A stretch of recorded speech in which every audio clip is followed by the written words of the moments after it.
I want to ask you this question: can your husband trust you? Can your wife trust you? Is there trust in your relationship or marriage? Is there trust in your relationship or marriage? Today, I'll be showing you how to restore trust in your home if there is a loss of trust in your home, how to rebuild the broken bonds between you and your partners. I'll be showing you the practical step on how to go about it. The Lord bless you. Follow me carefully. What is trust in this context? Trust means having confidence that your partners will be honest, faithful, and considerate of your well-being, even in the midst of challenges. Trust means having confidence that your partners will be faithful, considerate, and be honest to you, even in the midst of challenges. Proverbs chapter 31, verse 11 says, the heart of a husband dwells safely, trust her. The heart of a husband dwells safely, trust her. NIV version said, her husband have confidence in her and lack nothing. And lack nothing. So, can your husband trust you? Does your partner have full confidence in you? Have you not lost the trust that your partners ask for you? So it's not too late. There's still hope. We can still restore trust that has been broken in your relationship or marriage. Number one, to restore trust in your marriage or relationship is that both of you need to feed the needs for reconciliations. When there is a loss of trust, both of you must acknowledge the needs to restore this trust, because you cannot force reconciliation on someone that does not want to reconcile with you. That is why both of you need to feed the needs to reconcile your differences, your disagreements, and what caused this loss of trust, so that there can be trust again in your relationship or marriage. Number two is that the offender needs to acknowledge his mistakes. The offender needs to acknowledge his or her mistakes and offer an heartfelt apology and repent from that mistake, because some people they can apologize again and again. Even when you start apologize again and again, your apologies will not count anymore. But when you make a mistakes and you acknowledge that, oh, I've made a mistakes, and you offer an apologies and you repent from it and say, and do not do it again, that's a genuine apologies. But when you do make a mistake and the same thing, you make a mistake again, you still do it again, they forgive you, still do it again, no, your partner will be tired when you keep making same mistake repeatedly. So, but when you make a mistakes and you offer an heartfelt apologies and repent for your mistake, that you will not do it again, that is correct. That is how to rebuild trust. That is how to restore broken bonds in your relationship. Number three, to restore trust in your relationship is that expect denial. What do I mean by that? When I said you should offer an heartfelt apologies. At first, when you apologize to your partner, they may reject your apologies. They may want to frown their face against you, that, oh, why you do that, why you do such, because of the pain that what you did has cost them. So there may be rejection at the first instant. There may be a denial, not accepting your apologies. But the wisdom there is that when you apologize to your partner and they did not accept your apologies, don't feel bad, don't react. In short, that is the time that you need to keep making an apologies. That is the time that you need to keep looking for a way to seek their favor. So it is normal for them to reject your apologies at the first instance. So don't feel bad when that happens, and don't react, because when you react because of what your partner said in the process of you apologize for your wrongdoing, it can generate to another things. But when you don't feel bad, you just endure it, that you are the one that caused it. That is the way to restore trust in your relationship. And the Lord will help us in the name of Jesus. Number four, to restore trust in your relationship is that don't rush the reconciliation. Don't rush the reconciliation. Maybe you have offended your spouse and you have already know what you have realized, the gravity of what you just did. Don't rush the apology. Let your partner take their time to recover from the pains. Let them take their time to be healed from that pains.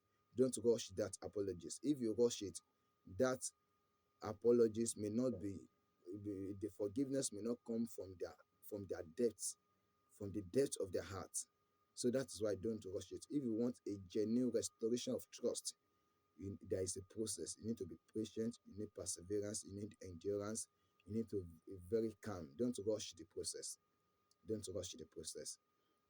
The next point, to restore broken trust or broken bonds in your relationship, is that forgive yourself. If you are the one that caused the loss of trust, forgive yourself. Forgive yourself. Don't start accusing yourself. Don't start feeling bad. Forgive yourself. And the person that they offend also, you too, forgive your partner. Forgive them. There is no perfect person on earth.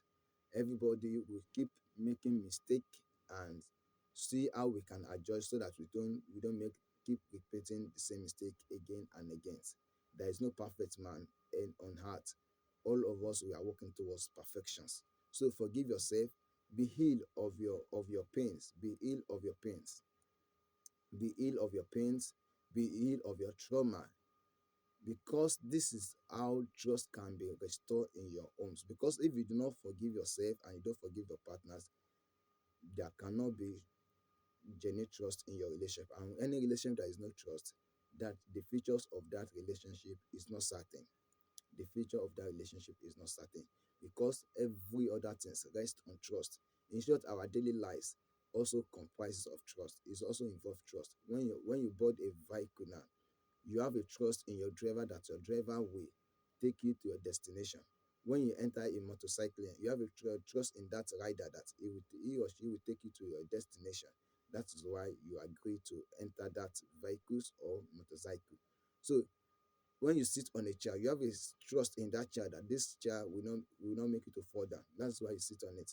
So relationship also, for relationship to stand, there must be trust. That is why when there is a loss of trust in our home, we must find a ways to restore the trust that has been broken or lost in our relationship. If you want our marriage to be successful, and if you want it to have a future, the next point to restore trust in your relationship is that seek counsel either from a married counselors, from your pastors, or from a godly people around you. Seek counsel to go out to know how to go about it. Seek counsel.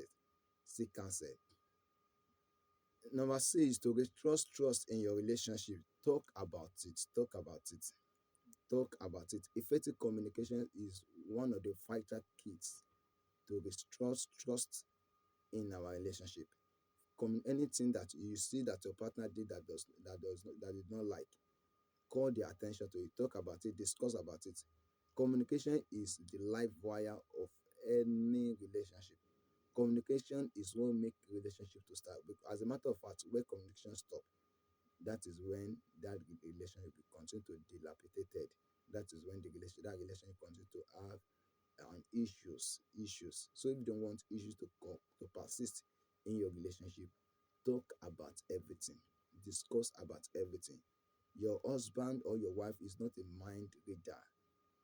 Don't assume that they know your mind. No, say what is your mind in a polite manner, and see how both of you can have a common ground. And lastly, to restore trust in your relationship and rebuilding the brokenness or bonds, pray about it. Pray about it. Some of the things that cause loss of trust in our relation is not ordinary. Some of it is attack. So pray about it. Ask the Holy Spirit to guide, to give you wisdom on how to go about it. As a matter of fact, the Bible says, "Is any of you lack wisdom? Let the ask of God that give unto all man liberally." So ask God for wisdom. Pray about everything. Nothing is too small to pray about. Our God is a God that answers prayers. And as a matter of fact, God wants us to bring every of our matter to Him. The Bible says, "Cast all your cares upon Him, for He cares for you." God cares for you, including very tiny thing in your life. God cares about it. God cares about your relationship. So why not inviting God into your relationship? Why not commit your relationship into the hands of the Lord, so that there can be trust, there can be unity, there can be love in your relationship and marriage. And as you follow all these points